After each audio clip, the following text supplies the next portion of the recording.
Hello everybody and welcome to another On the Workbench session. We're going to be mixing some more oils, but as you can see, we have ourselves some different brands of oils here. These were on sale. Dick Blick, same place that I get all the Winsor Newtons from. Some of the colors are different too. I have a feeling some of the colors are different, like this Van Dyke Brown. I haven't had this in a long time. But the brands are different, so I thought, well, we can get a sense of how these brands are in comparison to the Winsor Newtons. Price-wise, I think actually these are probably the most expensive. So these Williamsburg, well, it says handmade oil colors. So when these were on sales, I thought I'd give it a try, and you can kind of see now. This was on super sale, and still this was actually probably a little bit more than this starter set was, and you can see the difference in the size of the tubes here. So that gives you a sense that these are not. I tried to go with almost more expensive type oil paints just to see, is there a difference? These are 37 mil tubes. These are just like all of the Winsor Newton ones that we've been using. Now, what I can do is in some cases here, so we have this phthalo green here. I want to see. And they're also, well, made in the USA. The Winsor Newtons are made in France. Where is this made? Made in the US. So Gamlin is also another American-made product. So this is your Winsor Green Phthalo. This is a little key code that I'm looking. Look at this. Check that out. See that PG7, Pigment Green 7. Now, I don't know if the Gamlins also have that little code. Yes, they do, right there. So I'm going to see if I can't find, I don't think I have an equivalent in that. But yeah, that is something interesting. It's a little code that I just happened to notice. Now, I don't think I have any other. Well, let's see. This permanent yellow deep that's right here. So that is PY65. And if I can locate my, is this it? Here it is. So that says PY6. Oh, look at that. So I see pigment yellow, 65. This is just a little code that we noticed when we were looking at the Winsor Newtons the other day. So see that PY65, see how that's the same? So that tells me that these two should be, well, if they're not the same color, then what's PY65? Pigment yellow 65. These other ones here, well, we have this quinacridone gold brown. That is PO48. And I just want to see. No, that is PR. I want to see what Terra Rosa is. Nope, that's still PR. So I don't think I have any equivalent in this yet, because everything is always PR or something like that. Oh, okay, so it takes two. All right.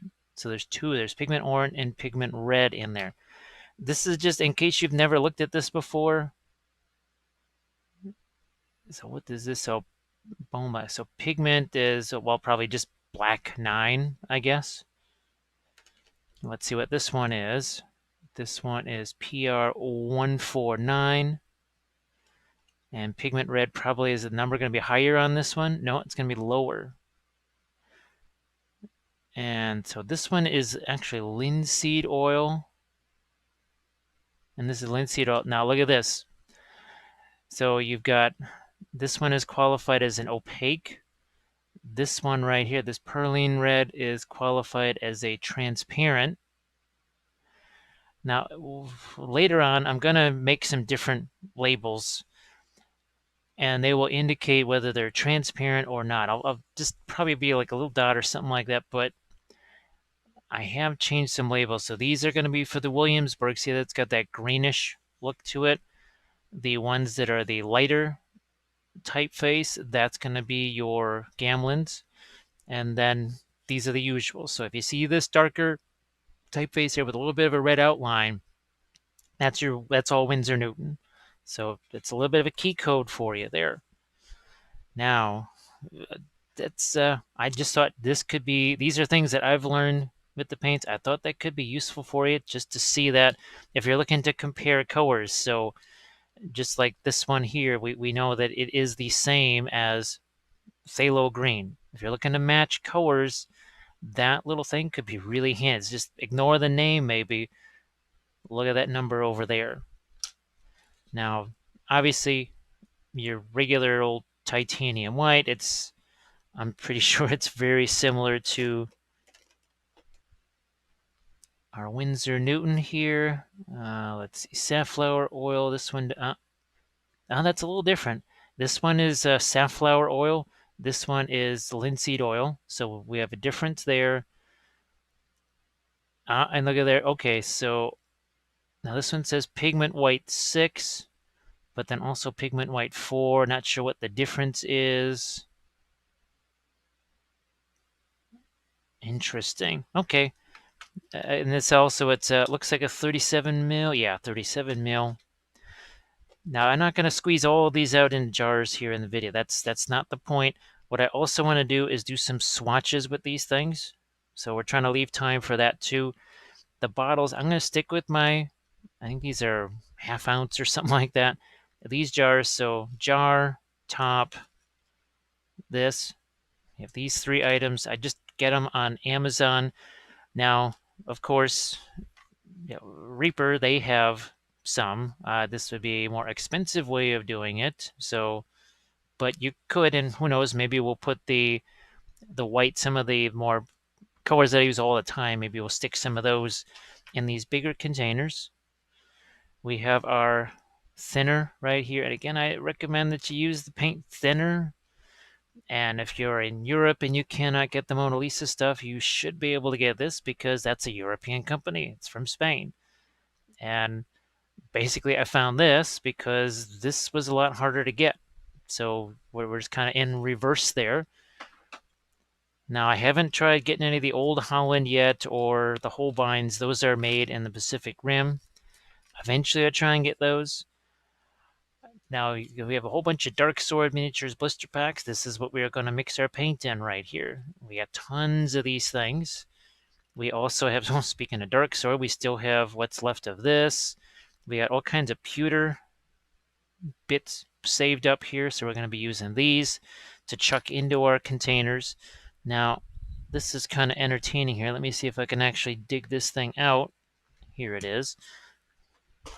Now, there are actually some makeup containers. So you've got these Reaper paint holders, right? Well, even my smaller containers still fit in there. So that's all my oil paints in there. So that's kind of a fun thing.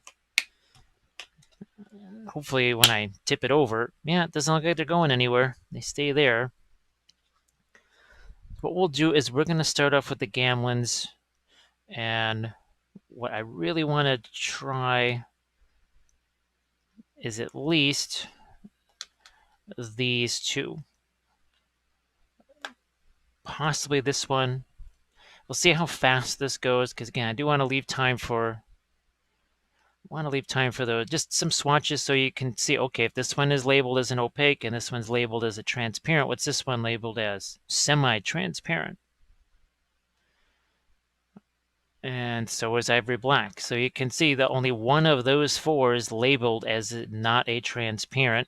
I don't think it really goes into that. Yeah, it doesn't really go into that here. I'm sure if this was the larger one, it might go into that.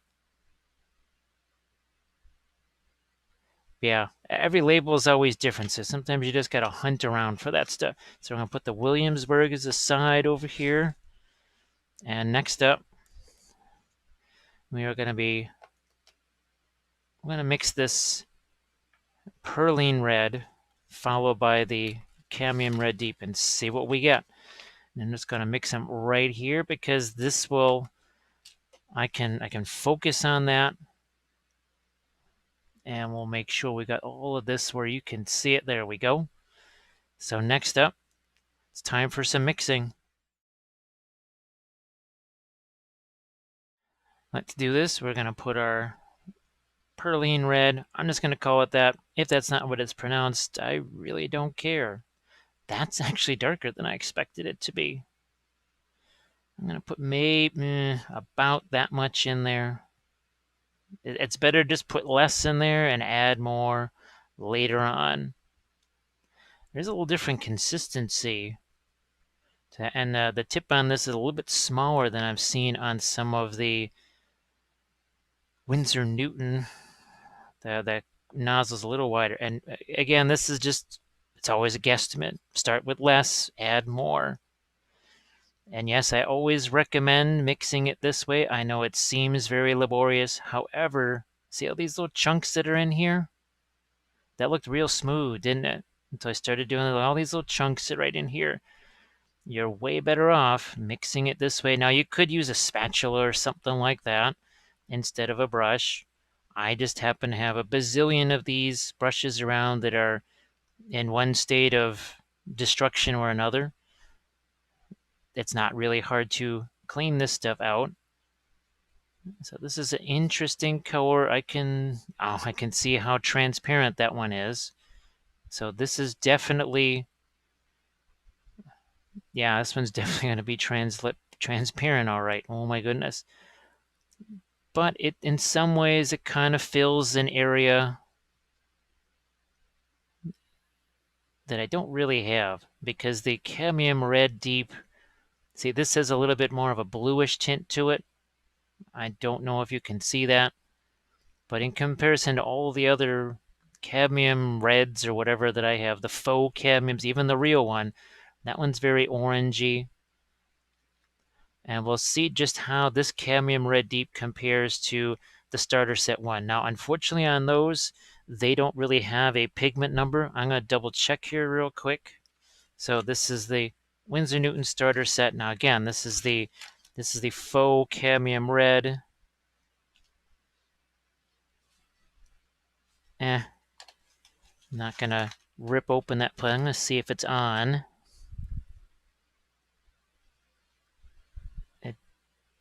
Okay, so that's pigment 170, pigment 036. Okay, so no, not similar on the pigment numbers there. So actually, even those do have pigment numbers on them. I couldn't find it before. So they do have pigment numbers on them. So if you're looking to, I guess, match paint brands, also too, I suppose you could, if you could Google somehow, or maybe even look at GW paint containers and see if they say what pigments are in there. Now, obviously, one's in oil, one's in acrylic, but if you're looking to potentially maybe match one color to one of your acrylics or something like that, that might be it. Now, this is way too thick, obviously, but remember, we have to add a little bit at a time because we want this to be about the consistency of miniature paint. It was just too thick. If it doesn't, it's not like it has to fall off the brush, but if it's just sitting there the way it was, that's definitely too thick. And this is why I recommend doing it in a little container like this, because it's way easier to see. And I still got little chunks here. And this is a brand new tube of oil paint, and it's a high quality oil paint, and there's still little chunks in here as I mix this up. So I cannot strongly suggest enough. Just do it like this. You don't have to do it in a blister pack. You don't even have to use a brush, but I just would ask you to maybe mix them by hand, because there's some things you're going to notice as you do that you just might not see. See, there's still some more chunks in here. That's what I'm actually going after. I can see all those chunks, and what's going to happen is they're going to, if you got those chunks, guess what's going to happen? They're going to stick in here, and it's going to be just like having a Reaper paint bottle or a Vallejo paint bottle or any one of those other paints that is constantly clogging on you. And that will happen, because people have told me that's kind of what's happened to them as well, is that they didn't quite mix it. They just kind of chucked the metal thing in the container, threw it all in the container, and shook it up. Now, if you have a massive container, maybe it works better. These smaller ones, not so much. You can see I've had to continuously add here. And even I thought, well, maybe I don't need that much thinner, but I need more. And it's way easier to just add a little more thinner instead of adding more paint. We're getting really close now. I think this is about the last of it. That's about it. And this is pretty much the consistency that we are looking for here. That's about what we're looking for. I think we've gotten all of the clumps smushed and mixed. Now it's time to put this into one of our jars here. And I know this looks time consuming too, but you can see this is not runny enough to just fall through a funnel or anything like that. What I'm doing is the brush gets all the way in there, and then I'm using this surface right here on the interior to basically scrape the paint away, and then it falls down into the container. I know this looks kind of repetitive and slow. Hopefully, maybe there's a time where you won't have to do this, and there's actually a line of paints. I'm not saying, I'm just saying. But until that time, and even then, like I have MIG ammo oil brushers, and yet I do this. There's people that have the MIG ammo, the Optilong 502s, and yet they still do this. Because some of these colors just offer things that even those do not. But this is something you really have to be aware of too, is that transparent, opaque. Just kind of figure straight off the bat that over half of all oil paints could be considered some form of transparent as opposed to opaque. Actually, maybe only about 35% of all oil colors could probably be classified as opaque.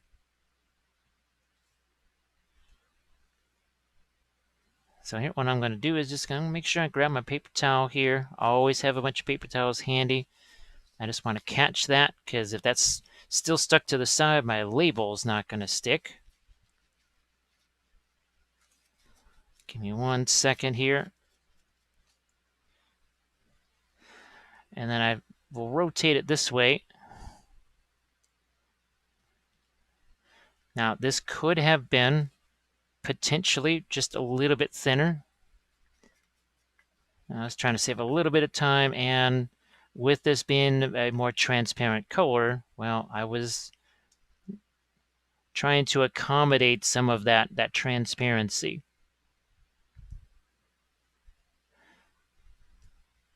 And the fuller these get, sometimes there's more like it might want to sit up towards the top there. But you can see we're filling this container up pretty well right here.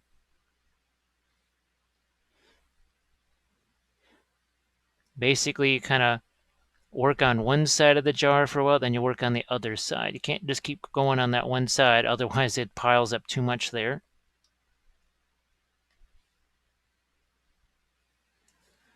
And are you going to get every last bit of this out of here? Not necessarily.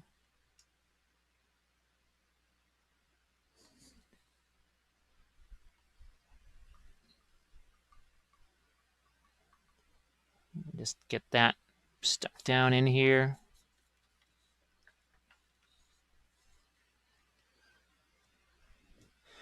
And I'm going to look and see what is left in here.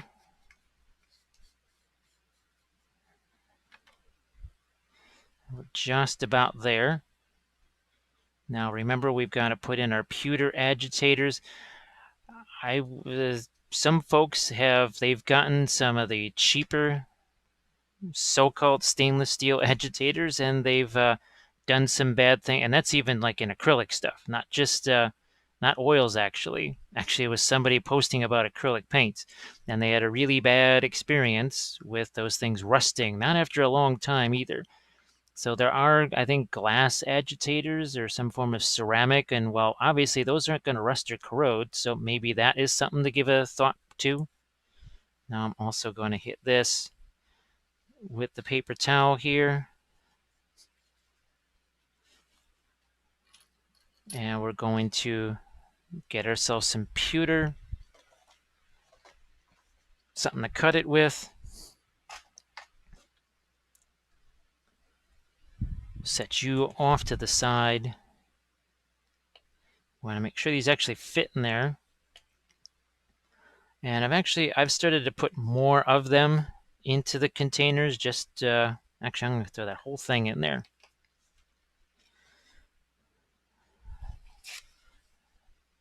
Once again, I'm going to get some of this excess cleaned on the top, because when we shove this thing in there, we don't want it to stick out over the sides. So good to go. And we put this in, and you need to hear the clicking sound, and then you can hear those. I can hear the sound of success in there. Let's find ourselves a label here quickly, because which one is, oh, wrong brand. It's the Perline Red. I was wondering why there was so many colors. This is just some sticky labels here. Easily, I just get them on Amazon. I'm sure you could find them at some kind of office supply place or whatever. And sometimes it's a little bit difficult to get the label started. There we go. And we now have ourselves brand spanking new container with a new color. Look at that. Actually, I kind of like that label. That color sort of stands out better anyway. So there's your, look at that. Perline Red. Shazam. Now, this guy, Cadmium Red Deep, and this is cadmium. See, it says warning. So potentially you'll wear a glove maybe for this. If I had one up here, I would maybe even throw that on, even as much as it would drive the camera nuts. But we're just going to be extra careful. And you can see how much heavier that is. Again, because it's a cadmium. This tube weighs a ton compared to these other ones. It's hilarious. All right, here we go.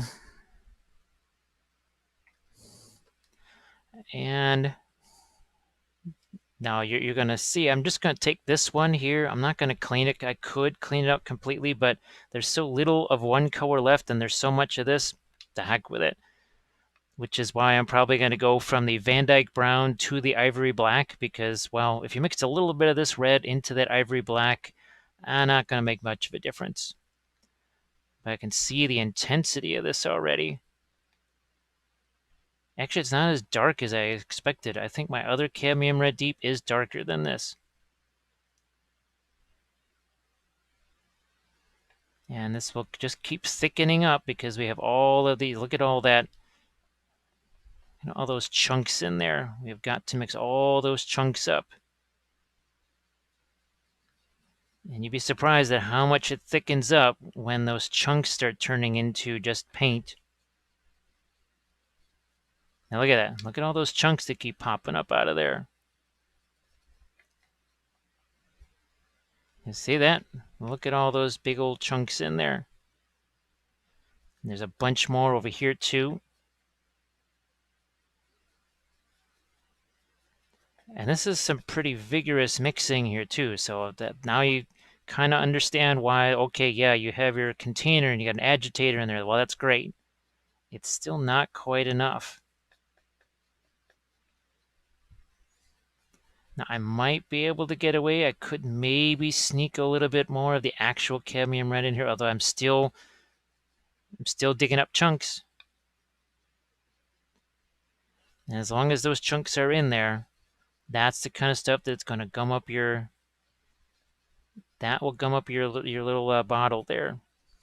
Because even the larger bottles, that nozzle where the paint actually comes out is still not that big.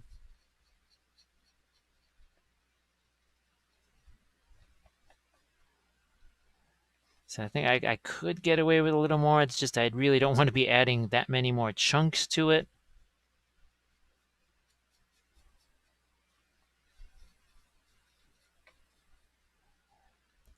So I feel like we could add some more. Well, there's still some chunks there. Can't really be very much of this. That's about it.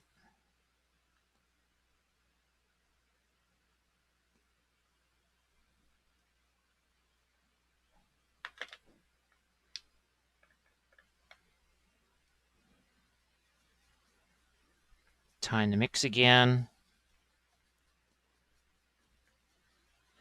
And as far as cleaning out the brushes, well, you could use your thinner right there, or you just use that Winsor Newton brush cleaner that I was telling you about. Now, if rubbing alcohol is not as scarce by you as it is here, well, you just use rubbing alcohol. I use that all the time for cleaning brushes. I've used it for cleaning the acrylic stuff out of brushes. And these are synthetic anyway, so what's the difference?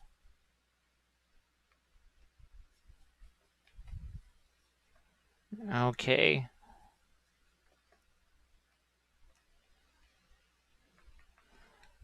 We're going to get ourselves a container here, and we'll start to deposit this into our container.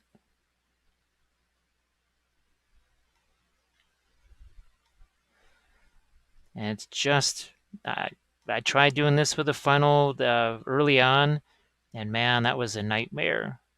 That was just an absolute nightmare. It tipped over, made a huge mess. Well, then you have to clean the funnel. You had more stuff to clean anyway. This just, as you can see, I throw away these blister pack things and clean out the brush, and that's pretty minimal cleanup. Well, okay, you got paper towels to throw away. I mean, there's always going to be paper towels to throw away, kind of no matter what. Interesting. Color-wise, I don't know if this is really all that much different than the Perlene red. Ironically enough, that's why I got both of these, is because, well, they would be. I wanted to see, is there any significant difference?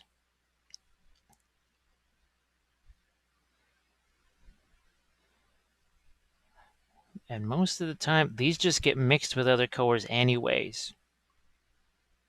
I'd be curious to see what you mix this with the Van Dyke brown or with the ivory black or maybe even with the indigo and see what kind of deep, rich, dark colors we get with that.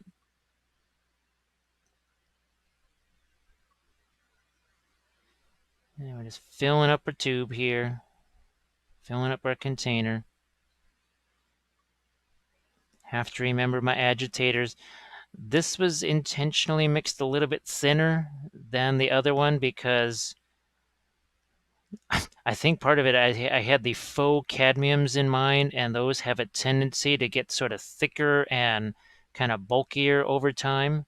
I don't want to say, well, yeah, they do. So that I was just kind of, I had this cadmium red deep in mind, but the kind of cadmium red of the artificial nature, so to speak.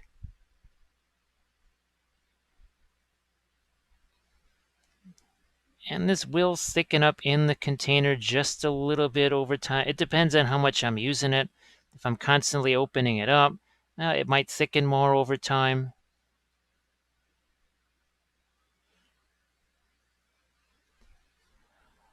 To me, I just feel like I have more control over the mixing process. I can see better what result I'm getting.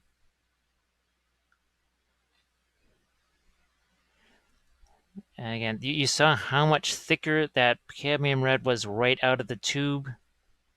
So that is definitely, it's another reason why there was just a little bit more of the thinner that got in there. So I'm just going to clean up the side of this here. I'm going to grab myself another paper towel just so I've got it. Also want to clean this up off of here as soon as I can.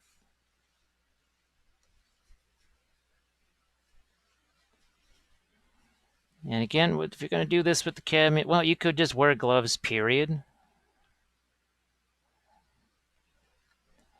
Now, okay, this is what I mean about a funnel. I don't actually really need a funnel here. So this is thin enough to actually run down in here.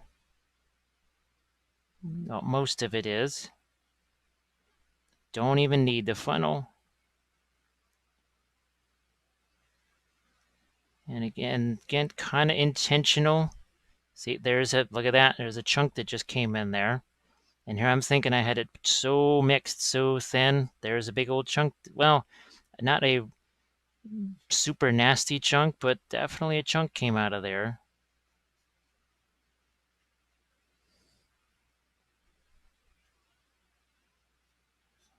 But now we're pretty much filled up here in our container.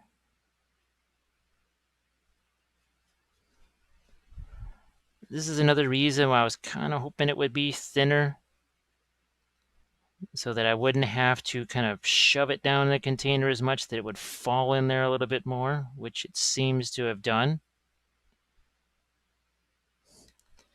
Okay, we'll just get that container out of the way.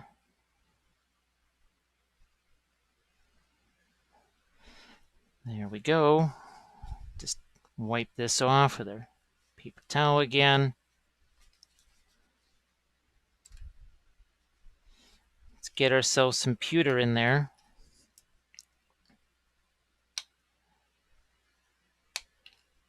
Nice big chunk of pewter.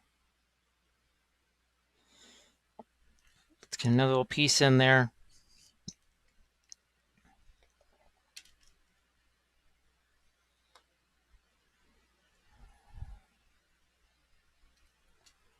I think I got a couple of chunks over here too. There we go.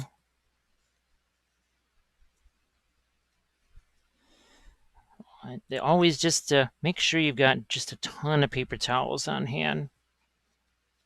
In oil painting class, we went through just dozens of them in a 3-hour period, especially when you're doing this.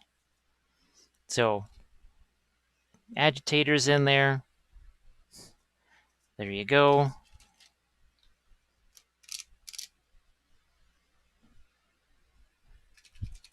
We have some shaking going on. Here's our cadmium red deep label.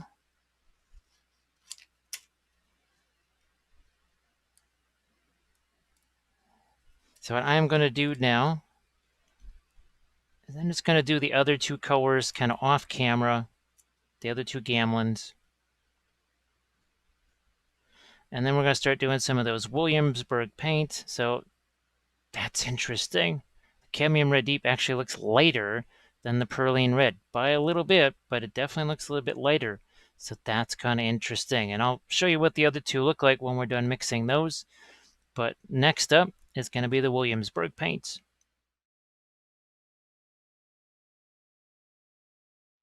So we're done with our gamelin colors, and I have to say, this Van Dyke brown, it is a unique brown. It's almost like you took, say, a raw umber and combined it with ivory black. It's what I always remembered. It's been so long since I last used it, so you'll be definitely seeing this.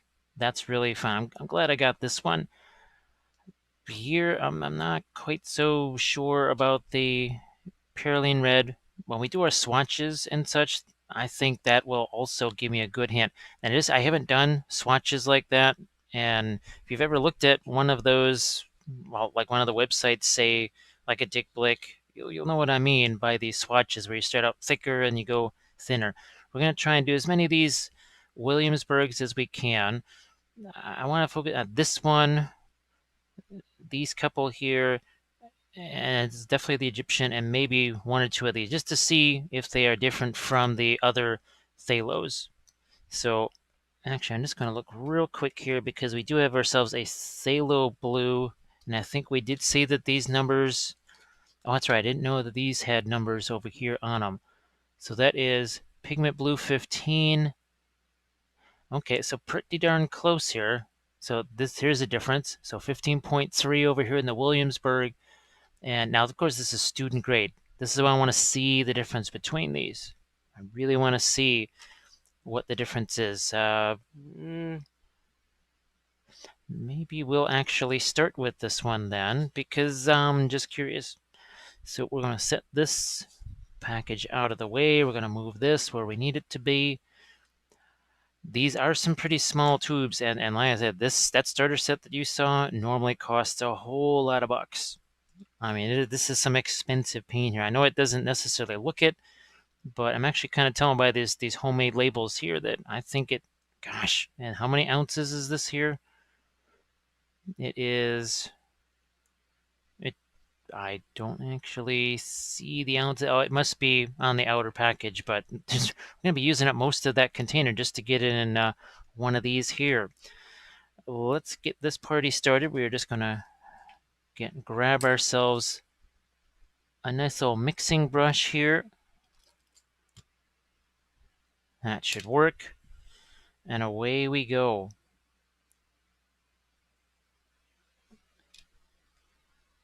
Okay, it looks like it's on screen. Now this one, if it says its translucency level, it should say extremely translucent. But we'll see what it says. It's going to be a lot of it. So this is the downside of the smaller tubes is obviously I'm going to be using a whole lot of it here just to make one container. All right, that's going to be enough. Let's just keep the rest of this. Get our cap back on here. Does it say? Nope, doesn't really say on that. Obviously, if it was a full-size tube, it would definitely say one way or another. I'm going to put less of the stuff in here. My assumption is it's going to need less. And oh, and by the way, the not lamp black, sorry, the ivory black from Gamlin there, it took next to no thinner at all. I mean, I started with my usual amount like this, thinking, okay, I'll have to add more. And I went, oop, I'm not adding any more. See, even this, as chunky as this is, I can tell I'm not going to probably need quite so much with this. That's what was so shocking about that cadmium, is usually cadmiums take a ton. They usually take a lot of it. So I'm going to take a more conservative approach on this here. It may mean that I have to shoot some more of it in there, but it's better just to do that.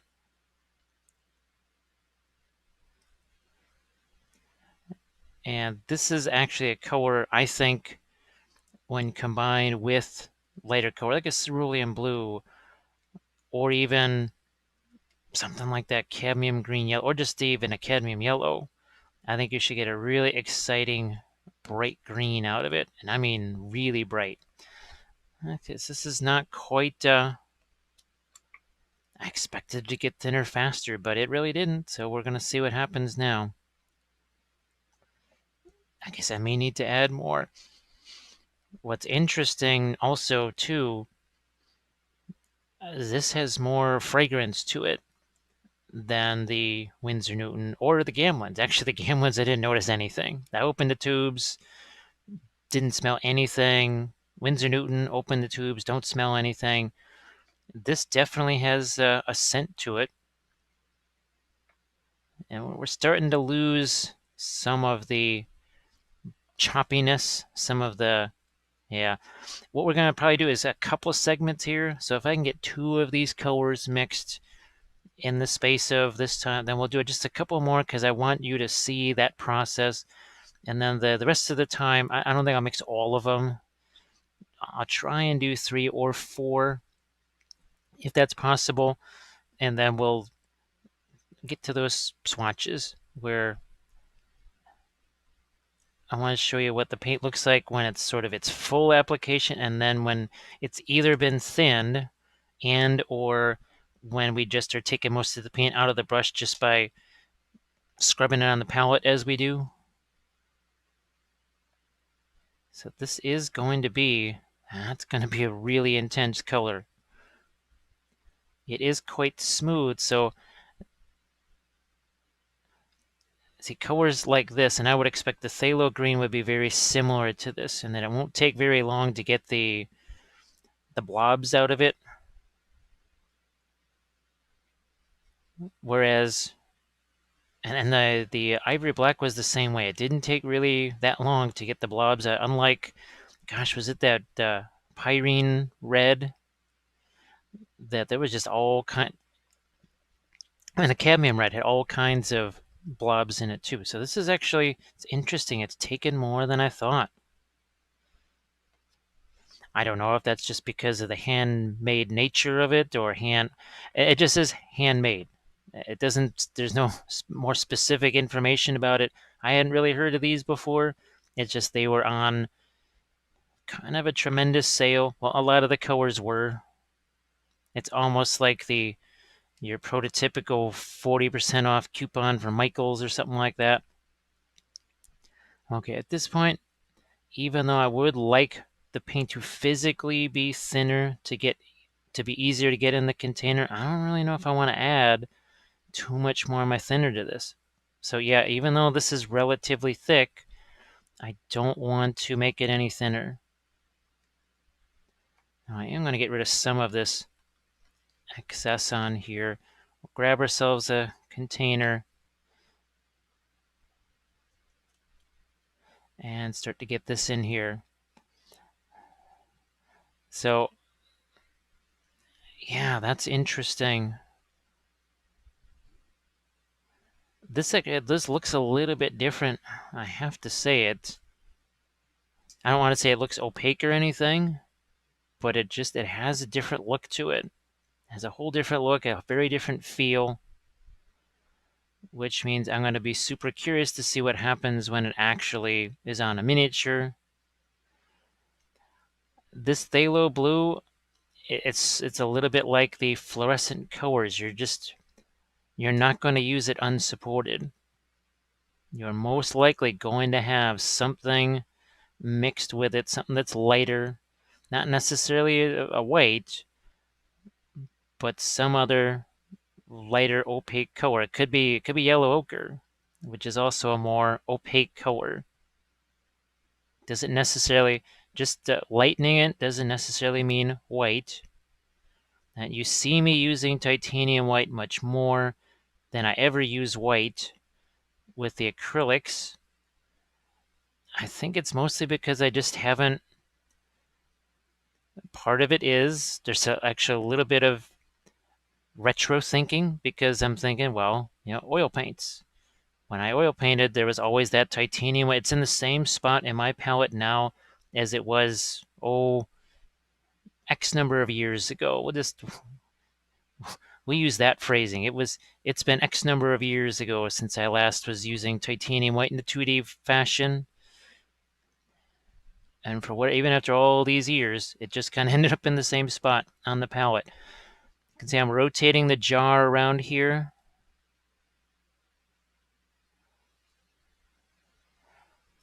The other kind of important thing with colors like this, how can I say this? This wouldn't necessarily be your first color that you're putting on there. This could actually, this could potentially be a glaze color. That's I think what I was trying to remember what else I wanted to say about this. That pre-glaze that we do, say the ice elemental that was painted, and that video is up on YouTube now. That was the Mantic ice elemental, something like this, and some phthalo green. Actually, these could be some really interesting pre-glazes. So then you would have your lighter colors. I'm going to see if I can't find some lemon yellow, just some kind of off-white. Some things that are very close to white. It just, with oils, it makes a little less sense. And I know that's going to sound crazy, but those Reaper colors that we use, the Maiden Flesh and the Maggot White, the one that's more bluish, with oils, it makes a little less sense because it's easier to create those with oils because you're mixing so much already. Whereas with the acrylics, you're mixing so much on the palette. That's the difference. with oils, you're mixing so much more on the figure itself. That's a significant change. And I think that's about all we're going to get from this right here. I have my paper towels handy.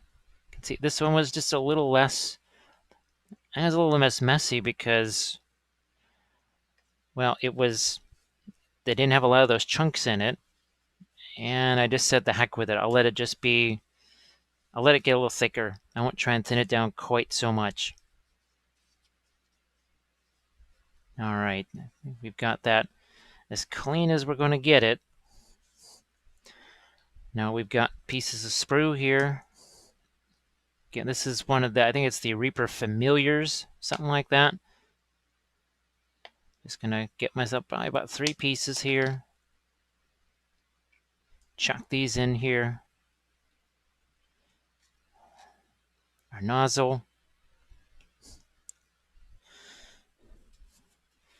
And you never know when that paint's going to get on you. That was just, it was sitting on the rag and I didn't, well, the paper towel and a paint rag. And I just didn't notice it. And we hear some nice clicking there. Give it our shake. And we've got a label all set for it here.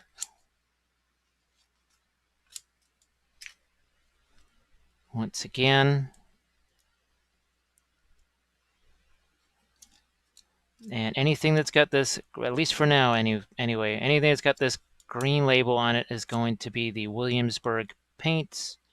So there's our, bam, phthalo blue. Let's see if we can't get our next one going pretty quick here. And I'm going to go with this Egyptian purple. I'm really curious about this one here.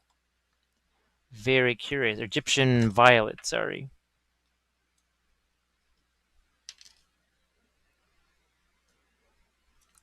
Okay, that's dark. We'll find out if it's opaque or transparent or not in a jiffy here.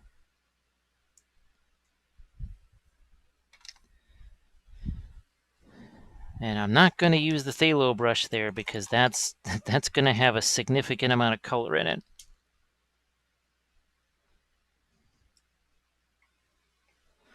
Now I'm all kinds of curious about this. How much of the spirits is it going to take? That's an interesting purple. Now, I think one that I've pondered getting is the, was it diazonine purple? So that's one I've thought about getting. And maybe this is sort of an equivalent of that. This is almost a little bit like, it's actually like the old violet liner paint from Reaper. It was a neat color.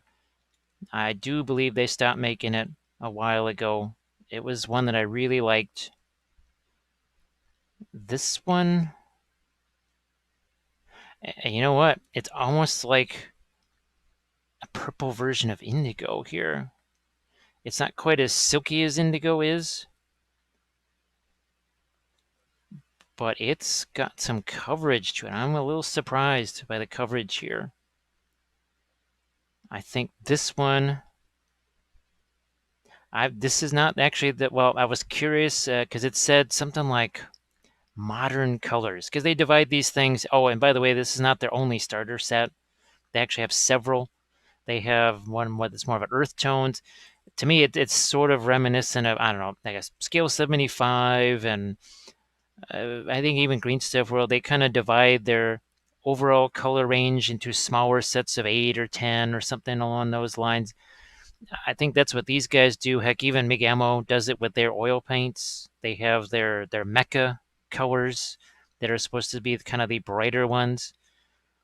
So this, of all, if you were to say which one of these do you want to use straight away, are you the most curious about using right off the bat? This one. This one for sure. I am really curious about this one here. I am quite fascinated by this. Now, it's taken an awful lot of the center It's not necessarily that I've got a lot of those kind of clumps or whatever. It's just taken a while to thin it down. So that's telling me I think it's kind of more on the opaque side. I could be wrong, but I think this might be the the richest purple that I have. There's other ones that have a lot of magenta in them. That's it. This is more purple, whereas a lot of the other ones that I have are just so much more. Even purple matter in some ways is more red, and this is just a little bit more purple, and certainly not magenta like the quinacridone violet,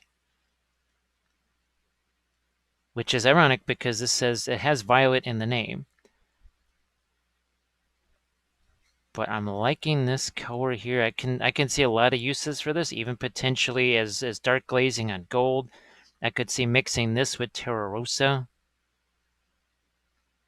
I see plenty of fun uses for this. I'll be curious to see what happens, say, when you combine it with something like a titanium white.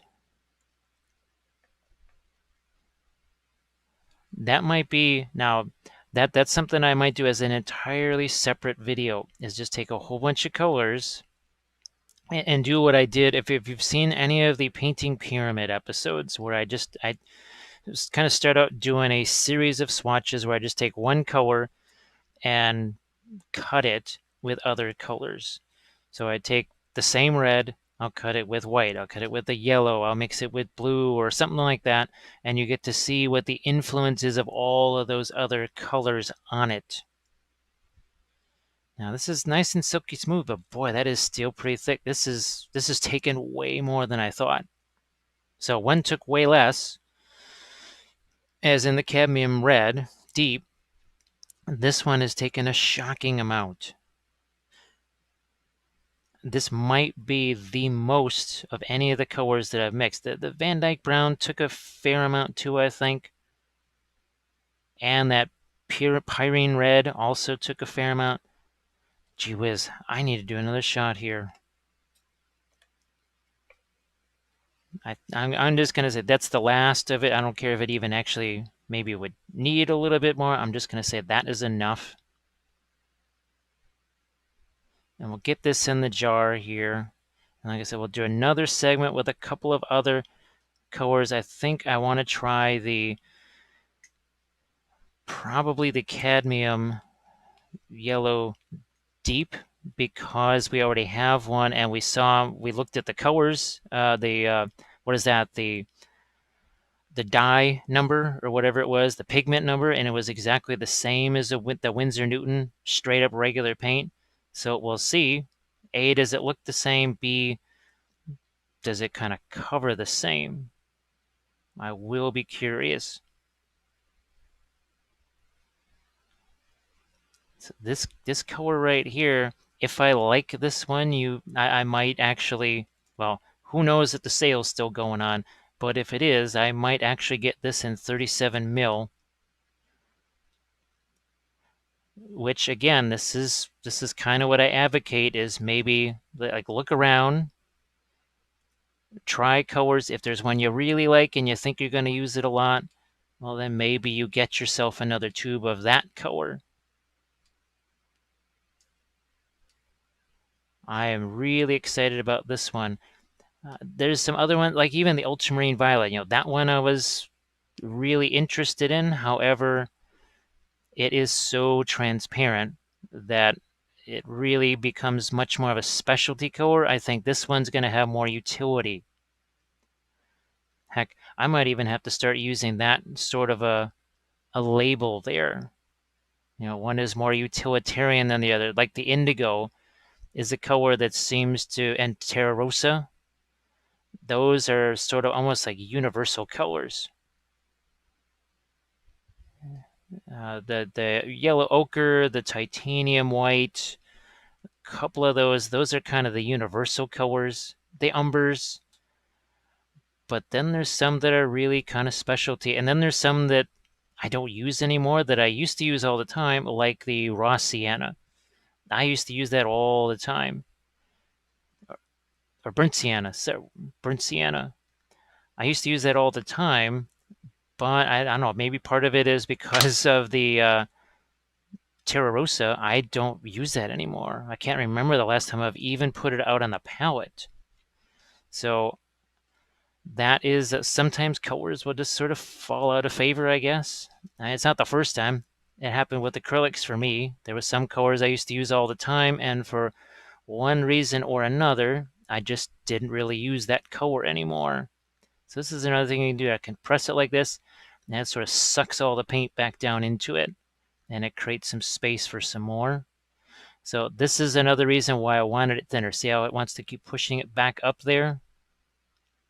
That's going to be more likely the thicker the paint is. So you saw with the cadmium red, now I could actually just pour it in the container. And this, I'm really having to just kind of shove this down into the container here and just really kind of fight with it a little bit to get it in there.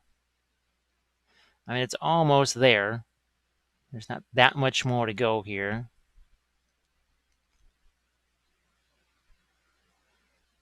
Again, you just kind of press it like this, and it sucks the color back in there. That works a little bit better when the paint is thick. If you do that when it's thin, it could potentially just kind of erupt right out of there and be shooting all over the place, or at least give you a little spatter.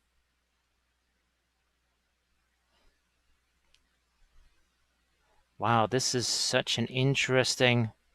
I am fascinated by this color here. And fortunately, I have projects that kind of call for this, I think, straight out of the gate. So I'm looking forward to using this.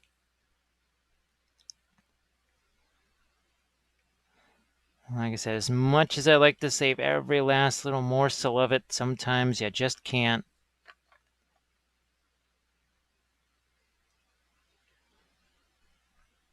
And I want to make sure that I've got as much of this stuff away from the sides here as I can.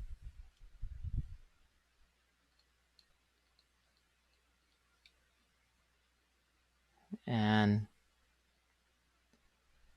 we'll give that a swipe with our towel here. And look at that purple. Look at that. Well, you can't really, sadly, you can't quite see the intensity of it.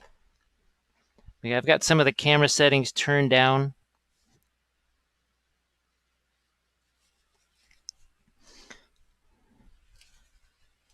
So yeah, I'm just trying to keep the exterior of this as clean as possible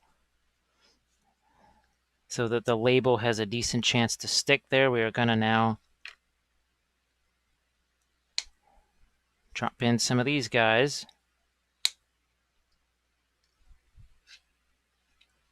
I think that's good enough. Put our cap on there.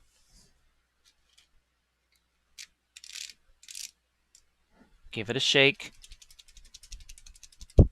So I'm going to stick a label on this thing here, and we'll try a couple of more jars of this, and then we will move on to our swatches. So we'll get to a couple more colors here, and we'll do that next.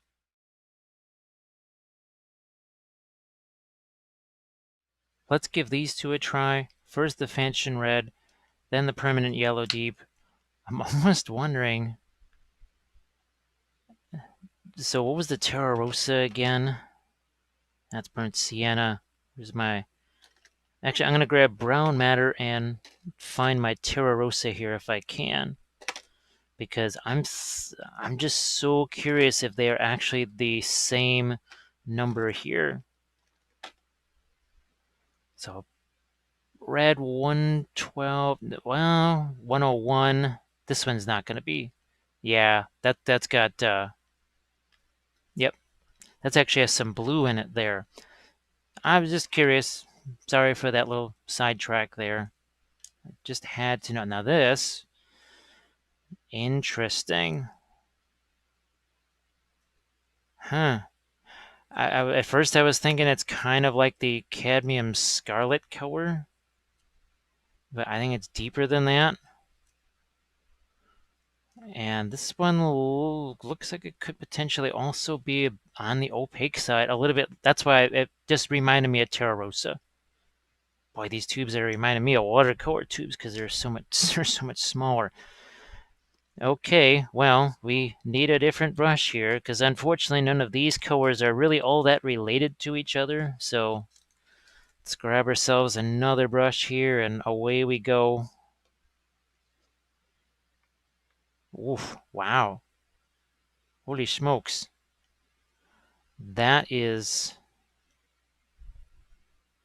That's very, it's thick. Ah, look at this. So yeah, you can see there's a lot more clumps in this one, just naturally, than there was in the violet. Wow, that's pretty intense. I'm gonna have to grab the cadmium scarlet and see just how similar this is. I guess, well, here's the thing. If this is about the same as the cadmium scarlet and it doesn't have cadmium in it, well, maybe this becomes a better alternative. It might do the same thing as the cadmium scarlet, which is basically cadmium orange to me. This one also, I'm kind of, I'm going to have to be conservative, I think, with the addition of our white spirits to this. Not white spirit, the thinner, sorry, because that might thin it down a little bit too quick. That's getting thinner much faster than the violet did for sure. Although it is taking a little bit more work to get these clumps out of it here than it did on the violet. But this was, I mean, this was thick. You saw when I started pushing around with the brush. Instead of the brush just kind of cutting through it, all the brush did was kind of move the pile around.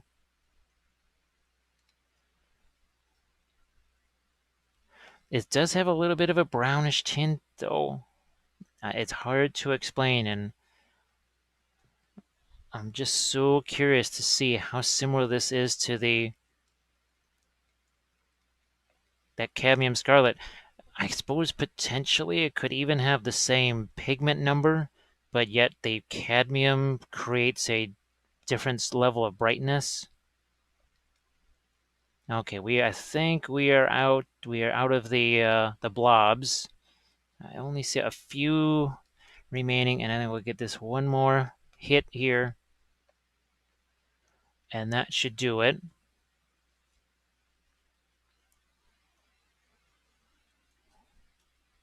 And you notice I tilt this over to one side to kind of keep it all in one area. That the more I can keep it out of this, just the more I'll be able to get into the bottle. I'm going to go, as much as I'd rather not, I'm going to go one more. I'd like it to be a little easier to get into the jar. That's pretty much it.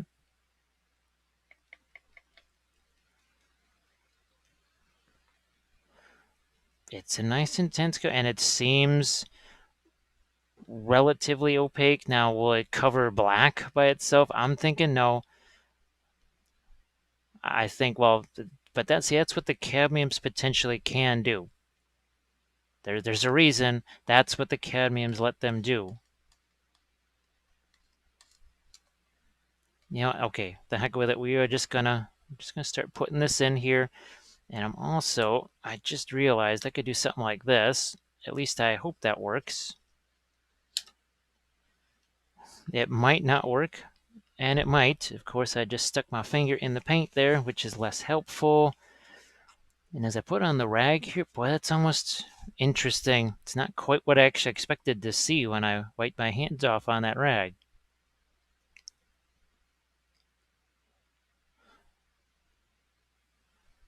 It feels more opaque. In general, any kind of brighter red like this is going to be just, well, more opaque. And usually anything that's a dark green or a dark blue, you can almost count on that being more translucent, strange as that sounds. The lighter color, I don't want to say it's necessarily opposite of the acrylics, but it's darn close to it. The lighter it is, the more opaque it is, and the darker it is, the more translucent it is, which is something I know it's not always easy to wrap the brain around that kind of a difference, but That is what I notice. So just in talking about it here, I think that might not be a bad idea just for an actual tutorial, is just to be doing swatches of colors. Maybe even a couple of videos. One video that covers a certain range. Because I think now, enough blues, enough reds. Maybe we'll just do blues and greens. And then we'll do kind of violets and yellows and stuff. So we might break it down into a couple depending also on how fast it goes. But you might see I think those could be kind of helpful for some folks.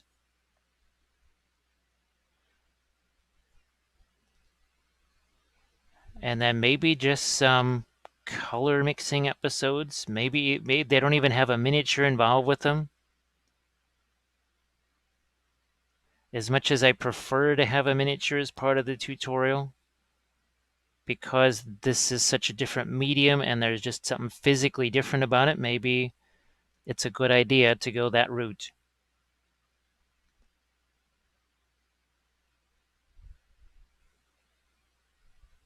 So this is definitely pretty thick.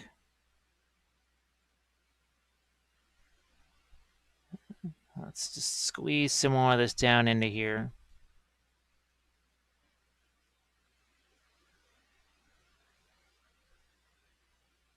Like you do. Whoops.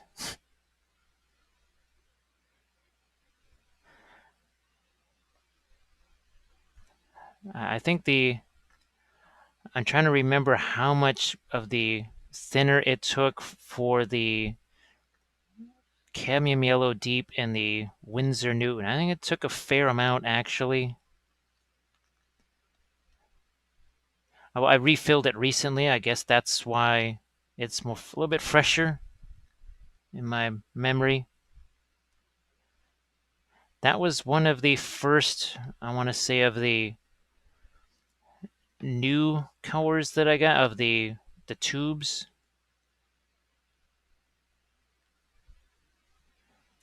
It could have just been I was looking to have enough for my Adepticon classes.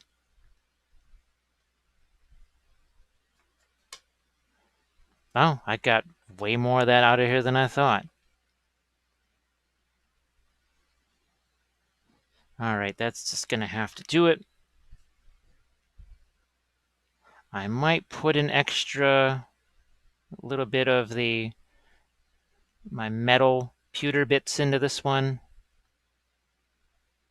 I'm thinking that might not be a bad idea.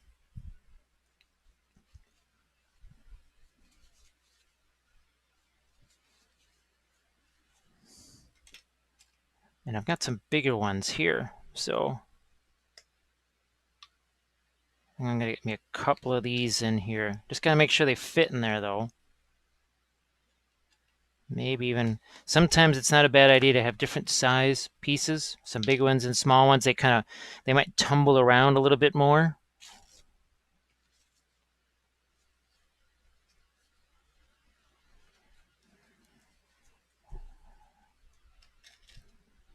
Yeah, we put our metal pieces in there.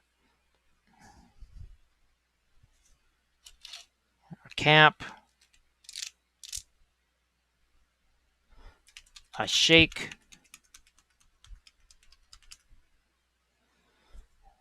And then, how's about a label? Which was Fanchon Red?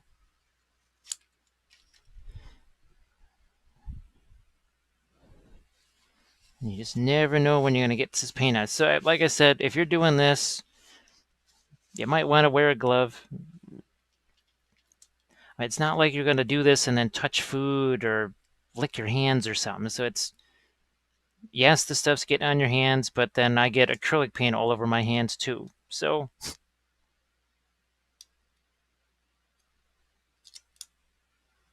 and that little bit that is on your skin, it is not going to seep down into your pores and there. So Fanchon Red, we'll put that with our other colors, and now we'll do this one here, our permanent yellow deep. This will be the last of the actual mixing that we do. I like this.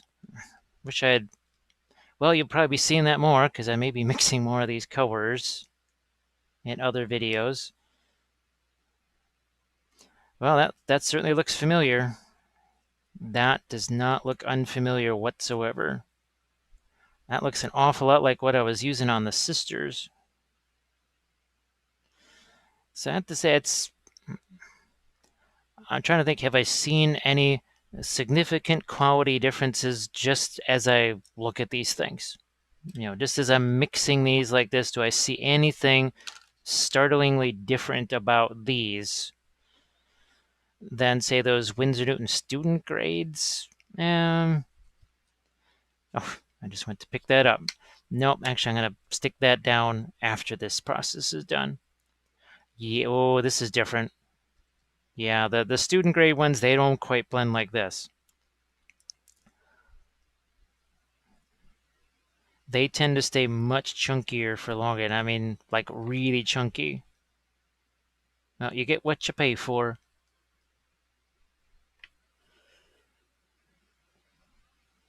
Interesting that just like the cadmium red, a little bit of the thinner seemed to go a long way in this. So once again, if I don't want this to, so I guess that is something to, well, this is a permanent yellow. It doesn't have cadmium in it.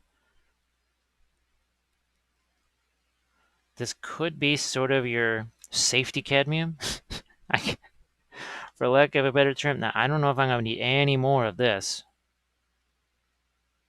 This could just about do it for the thinner. Maybe a tiny shot more, but that is looking pretty thin already.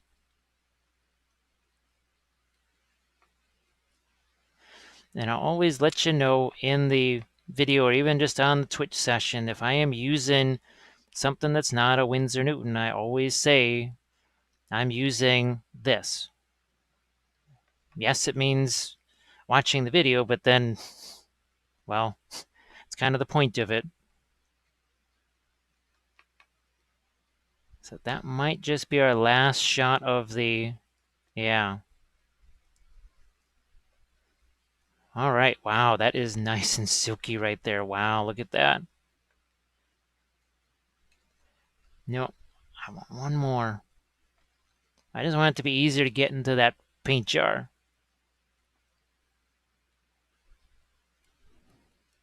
It seems pretty intense too. It has that deep yellow look to it. Very nice.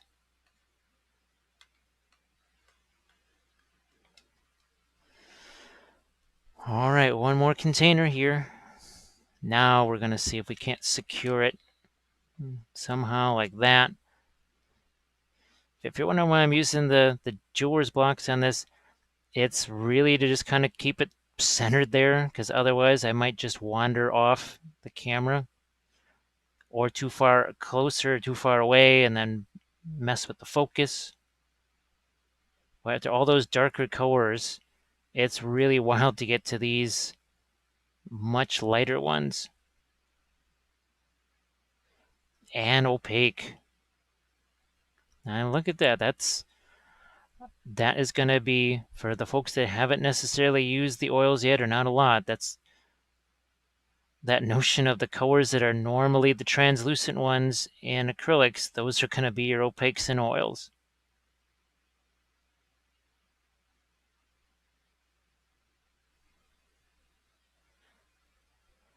I'm not going to go into, I don't really care about what the difference is and the formulations or whatever makes it that way, or chemicals. It doesn't really matter.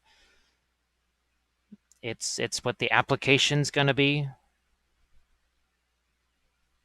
How would I use this? What it's made out of? Well, that's a curiosity thing. It's always, it's not bad to know what things are made out of, but I've even seen people fall into the trap of just being, well, it's made out of this, so it can only be for this, or it has this pigment in it. That means it's for this. Just like, well, when I was portrait painter, well, guess what Terra Rosa was for? It was pretty much for skin tones. I probably, if it was a landscape oil painting class, because of that mentality, well, I probably never would have got it. I never would have used it because I would have said, well, it's a skin tone. Why would I use a skin tone on a landscape where it would make some excellent, say, fall foliage potential color, mixing it with other things to get some interesting midtones.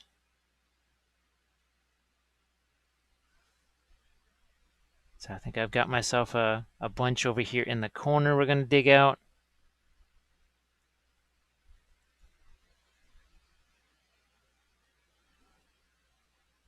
And that's relatively thick, I have to say. But nice and opaque and bright. Kind of the nature of your cadmiums. But it's not a cadmium. It's a permanent yellow deep, I think it was called.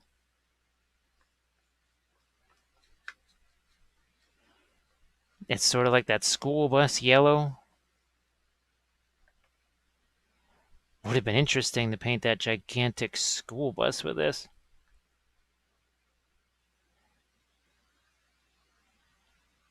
That definitely would have been very fun. And it wouldn't have taken much of this either. It would have taken just a tiny amount. I think we are almost good to go here with our yellow as well.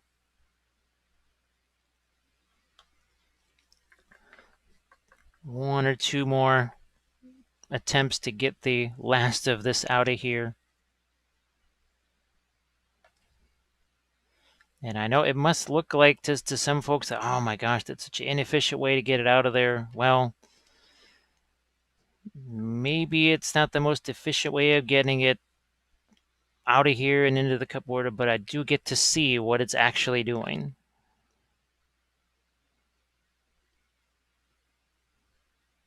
I'm almost more interested in that. And like I said, if it's for me, even the way I approach painting is different when I'm not filming a video because, well, I don't have to be showing stuff and explaining stuff. So this has as much to do about showing people not just the how to do it, but the why and the what if.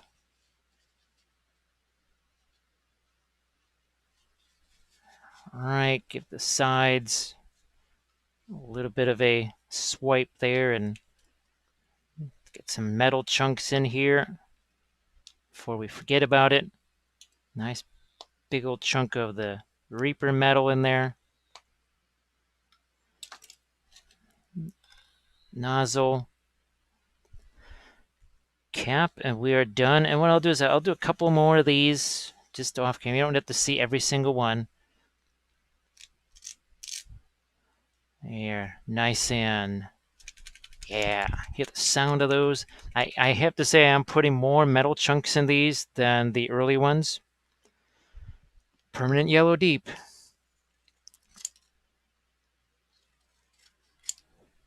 And as I mentioned before, if you don't have a lot of pewter around, maybe think about the glass beads as opposed to, say, the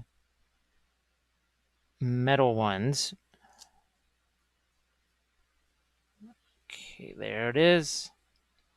Permanent yellow deep, and who knows, potentially, even something like this. I don't know. That could potentially, maybe even something like that. Now, those are a little bit big for fitting in here, but they're kind of rough. They would tumble around. All right, there it is. So we've got our Fanchon red, we have our Egyptian violet, and our phthalo blue.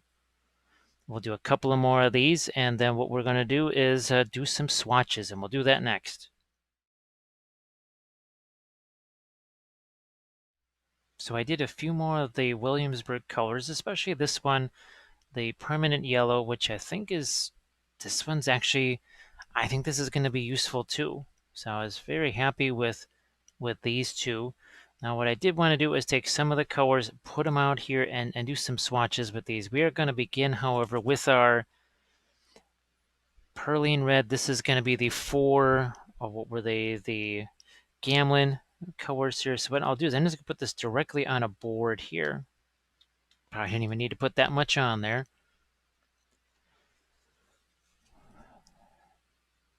And what we're going to do is, so that's what it is, just as the straight up color, but look what happens here.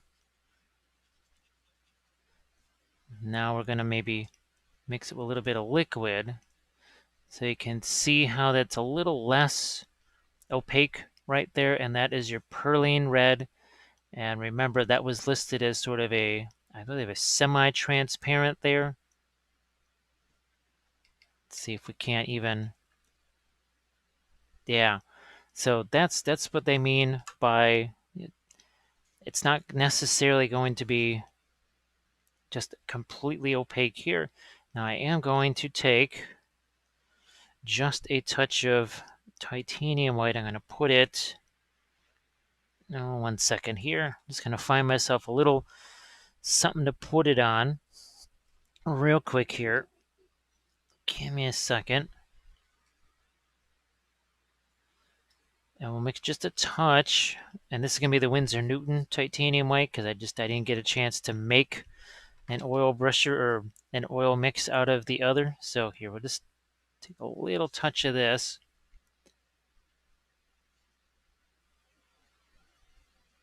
Grab some of this. But you see how much more opaque that is? Is a little tiny bit of white? Yes. Did it make it a little bit more towards the pinkish side? It did. But look at how much more opaque that is. And even, I think if we were to, yeah. So look at this. This actually has some of the thinner in it here.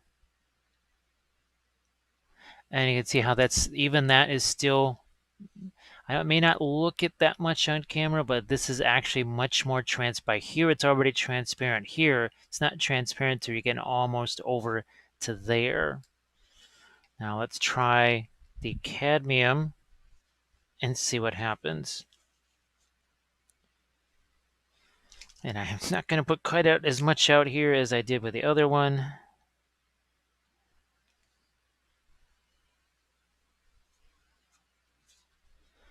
And I'm going to do this first. So I'm going to put our little thing over here. Now, oh, wow, okay. Oh my goodness, yeah. So that is definitely more opaque than the Perlene because it takes a serious amount of thinner for that to not be opaque. But it's also on the duller side a little bit, but that is deep and opaque. That's good news. That is something that I really was expecting from the start. Now I'm just going to steal a touch of my titanium white here.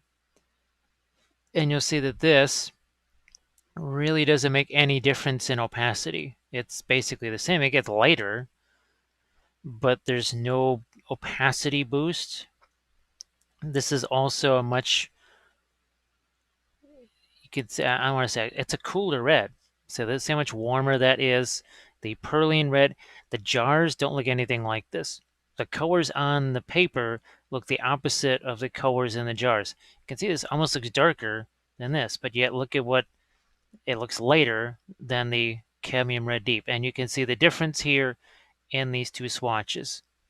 Now we'll do the Van Dyke Brown. This is the one I've actually really been waiting for. I hope it lives up to the hype here.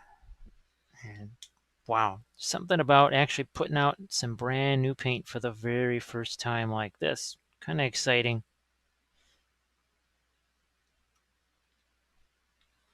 This is interesting. I think we might do this for, I get more of an entire video. And what happens here? It's starting to get translucent. Yep. That's with no thinner in there. So it's more like the pyrene red. And that is entirely expected. That's why this makes that really good pre-glaze. Okay, and that's why I used it in watercolors all the time because it was a nice dark color. I think it really serves the that sort of brown liner function if you're looking for that Reaper equivalent again. So now we're going to mix some white in here, and it does start to get, as you would expect, more opaque. It's a very nice grayish color. See that? It's almost as a look, but ceases to be brown. Here, let's get even more of our white in here. But it certainly gets more opaque, but look at the difference. And this is actually one of the neat things about Van Dyke Brown that I kind of liked, is when you mixed it with white, it did become very different. Looked really, really different. The ivory black, oh, what the heck. We'll play with the ivory black here. Just for funsies.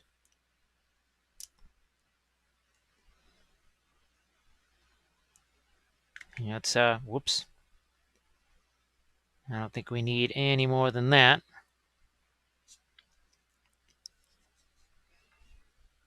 Gonna get a little chunk of that over here. And see, this is a bit more opaque than the Van Dyke Brown. I know it's starting to thin out over here, but the ivory black, that's why it's not too bad to mix in with some other colors to darken it, like say that pyrene red. Okay, let's clean this out now. And then we're going to mix a little bit of our titanium white with it. And we'll see what we get. Now, also, too, this is not the ideal surface. I really don't have much in the way of 2D art stuff anymore. I mean, it kind of makes sense. We don't really do that, so we don't have a lot of that around. This is very absorbent, this surface right here. So you can see as we get more of that titanium white in here, you can see how that's a little bit even more cool than the Van Dyke Brown. So warmer here, and the ivory black is a warmer black just kind of by nature. What I am going to do is actually I'm going to take where is it? I take a little bit of the Winsor Newton ivory black, and I'm going to see. So that already just looks different. That's the student grade ivory black, remember? Student grade versus a full-on kind of 100% artist grade.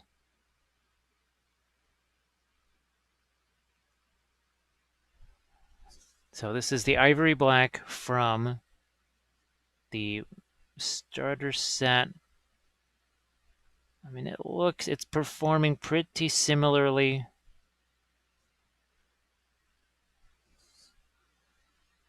And it's relatively similar, I think. Yeah, and it's like I said, it's pretty close. I'm gonna get this mixed with some titanium white here, see what happens.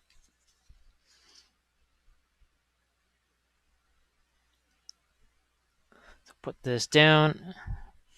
I kind of have to clean it in between each session here, so it's taking a little bit longer.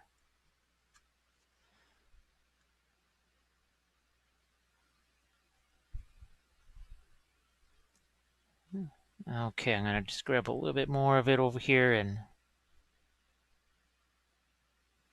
so to me, this dries out a little bit quicker than, say, the Gamlin. And this is maybe not a bad idea to do this with some of your colors just before you ever put them on a miniature. Get used to how they act like this. So now we'll write this down here. This is the Gamlin colors. And I'll just write them on here. So these are all your Gamlin colors here. Or Gamblin, right? Where the heck did they go? Here they are. Gamblin. So those are your Gamlin paints. And that is the Cad Red deep.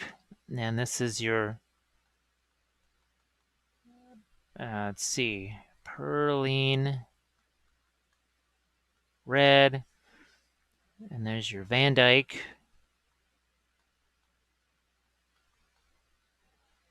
And then your ivory black.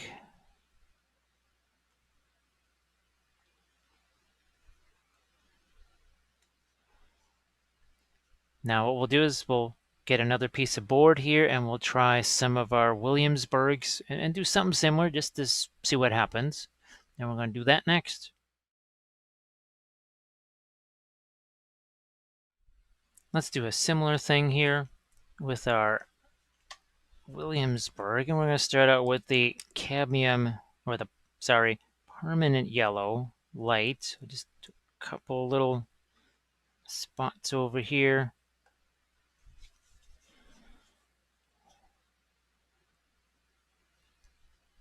And interesting, well, it makes sense, but that, for as light as that, you look at how that just covers. Wow. Impressive. Even with some of the thinner in there, it still covers. So very impressive. Very impressive. So it does kind of act like a cadmium, and it does not have cadmium in it. Now I will just do a little bit more with my titanium white here. Just give me 1 second here. And this is the Winsor Newton titanium white. I just want to attach this here. It was just moving around on me. Actually, I'm really curious to see. This would have been nice to have for the Sisters series. Yeah, wow. That would have been nice to have. That is not shit. Wow. Very nice. Very nice. So you will be seeing that, I think, in place of the student grade faux cadmium yellow. So I think we'll call that a success. Well, these, I don't want to sound kind of mean about it, but for as much as these are going to cost someone to get like the full thing, they better yield some very pleasing results. So we'll do this quickly here now. And once again, you can see that's just a, now we got a little thinner that's now in there. Now, of course, it's picking up some of the other junk that's in my thinner, but it takes a lot to make that thin down. It's taking an awful lot. Well, now we'll mix it with some of our titanium white over here and see what all happens.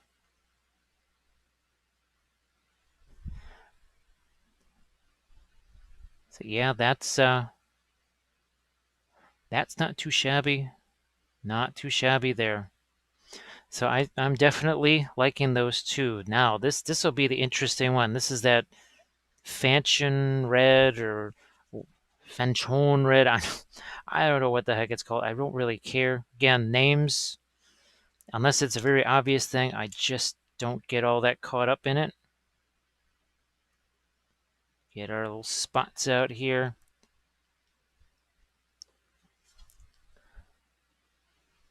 Wow, that is so that is definitely not like a Terra Rosa. That's really red, and my goodness, that's another very opaque color right there.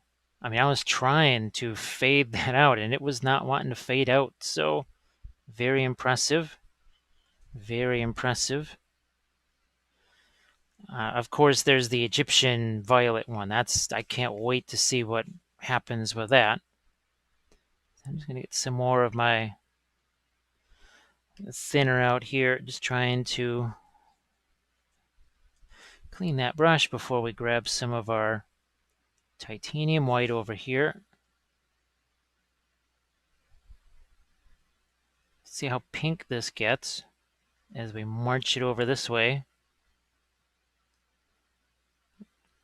This could be really handy for some of the skin tones that I've wanted to do. where it does involve some kind of rosiness, like the cheeks or whatever, I think this could be handy for that.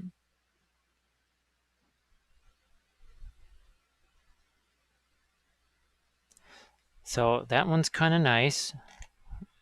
I'm gonna, so yeah, see, even that, it's a little bit, it's not as orange as the Perline Red from Gamlin. So there's a slight difference.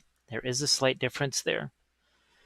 So we're on Permanent Crimson now, and this one I believe is going to work more like alizarin crimson, and that's the color that I always keep talking about all the time. And ironically enough, I do not have a straightforward alizarin crimson. It's the one of the classic colors that I don't have.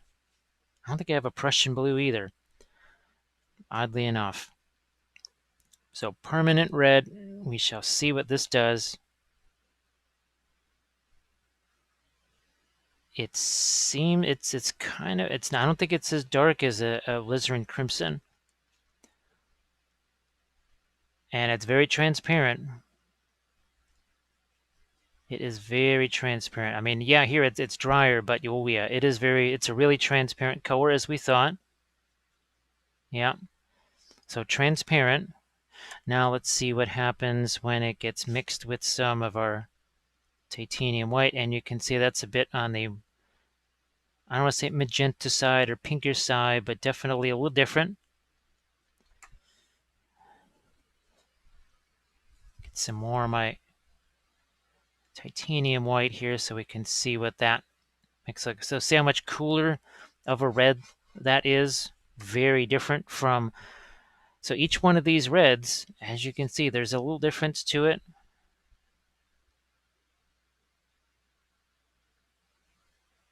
Okay, so interesting little, again, it's a fun little experiment. It is something that I recommend you do on something, piece of board, whatever. Now, this is the one we've all been waiting for. I've been waiting for it. So this is the Egyptian violet here. Wow, this could be interesting. Okay. I want to see first how transparent is it?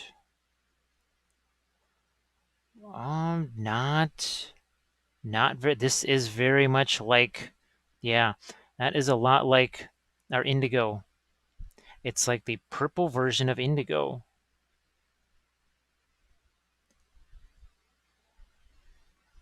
And now this is what I'm really looking forward to. I want to see it with some of the titanium white here.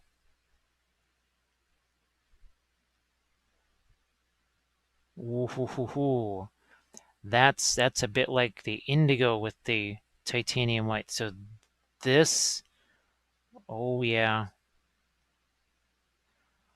To me, this is way more utilitarian. Now, I don't know how much it is, the full tube of it. I'll have to go on the Dick Blick site and sort of find that out. However, to me, this has more utility than some of those other purples and stuff that I've gotten, because this is so much more opaque. The opacity of this gives it more utility.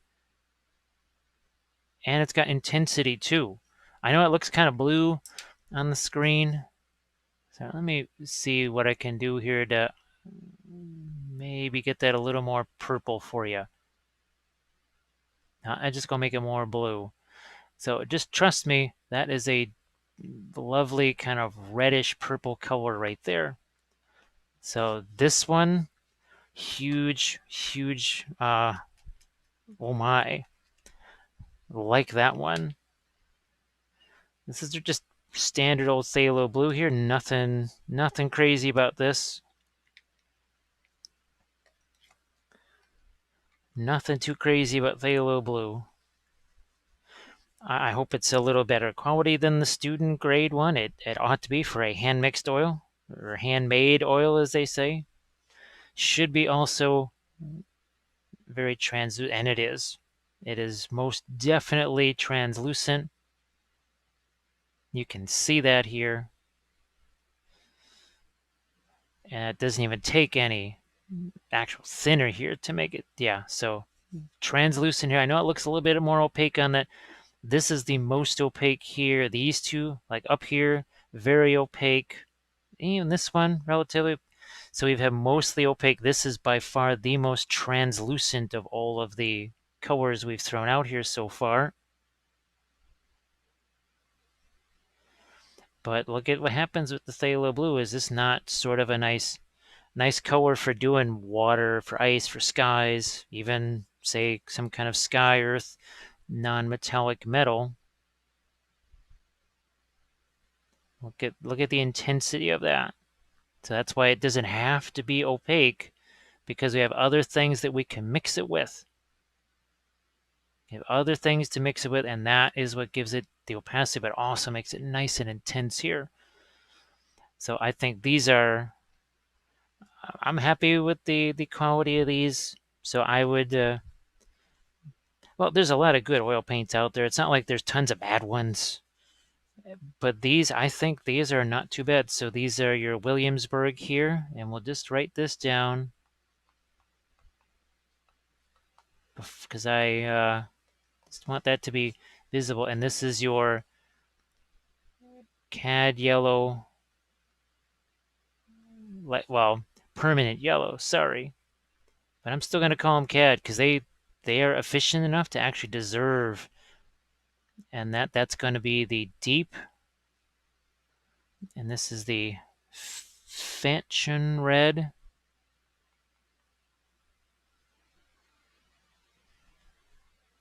And this is, what is this one? Permanent crimson, kind of alizarin crimson.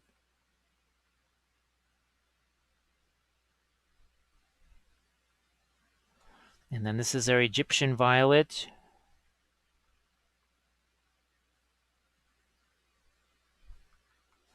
And then a phthalo blue.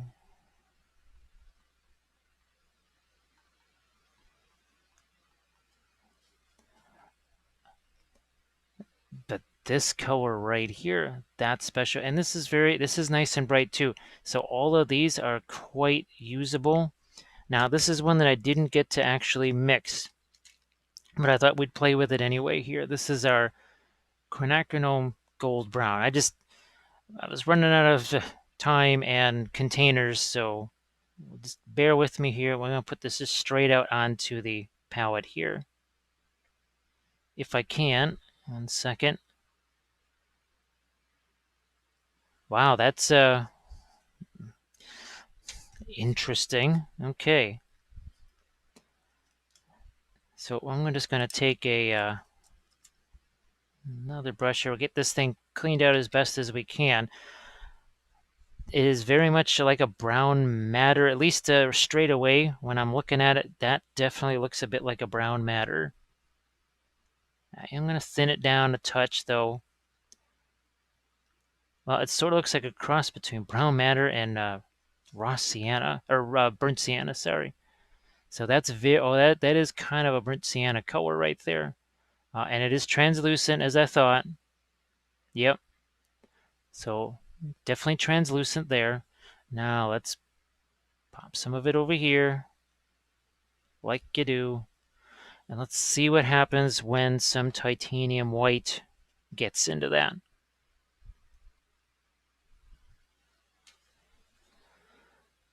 Some titanium white over here. Fun times begin. So this, this could also be an interesting skin tone here. So I'm gonna have to mix up a container of this stuff. Yeah, this is not too shabby here. I kind of like what I'm seeing. It's like a darker skin tone. The Terra Rosa is very much a brighter skin tone, but in some ways this is very much a brown matter. So I'm gonna write this down. What was this one called again? Quinacridone yellow gold brown. Quinacridone gold brown.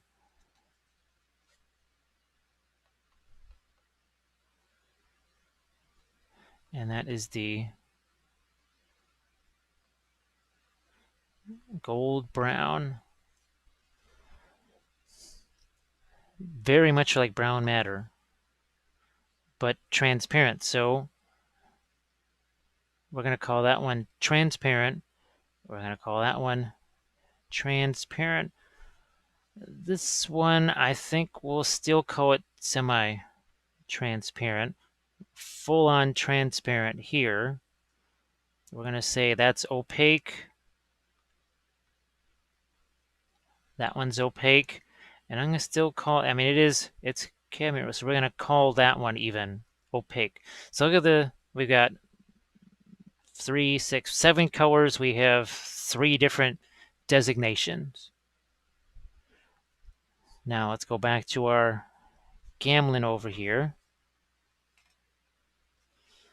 And we got transparent here. We've got opaque here. We've got transparent here. We have sort of semi-transparent here. And I would say the same. And this one was the Winsor Newton. That's the student ivory black. We'll just write that. So even here, we have some differences. So I just want to stress, look at all these different designations that we've got here. And this is why I suggest doing this with all your colors. How simple was that? This is just the color itself. Then this is the color and titanium white over here. And you just draw them back and forth into each other. You see, this is the magic area of intensity right here. This is your middle tones here. You're not really, again, these two ends here, that's what you're not going to use the most of. What you're going to be using the most of is this right here, this sector. That is what you use the most of. That's what most of your value scale is going to be, is this 3 through 7-ish range right in there. Can't go wrong with that. Now, I know it's very much a simple type of thing, but we will do some more of these type of swatches here. I think that could be valuable for you to see. And maybe with other colors, or we just take this Egyptian violet, mix it with a couple other things, where we just take some of these other cadmium yellows and mix them with other things. This quinacridone gold brown, mix it with other things. Mix the phthalo blue with the yellow, see what happens to it. So these are some of the kind of future color theory episodes, because I think with the oils, it could be really helpful. And I do hope this is more of a helpful guide and just kind of maybe opens a window into why the oils might be doing certain things when you use them. Now it's a shorter video here. I didn't want to get too deep into this, but I thought this could be handy for you, especially those of you that are starting with the oils, which is a lot of you. But thanks again for supporting these. I always appreciate that. And you'll definitely be seeing these on not just the videos, but also in the Twitch sessions. So thanks again, everybody, for all your support. I mean, you drop a like on this video. It doesn't hurt. Not that it's not going to help it get more views, because the only ones that can see it are you. But anyway, I do appreciate everything, and I will catch you guys on the Workbench episode.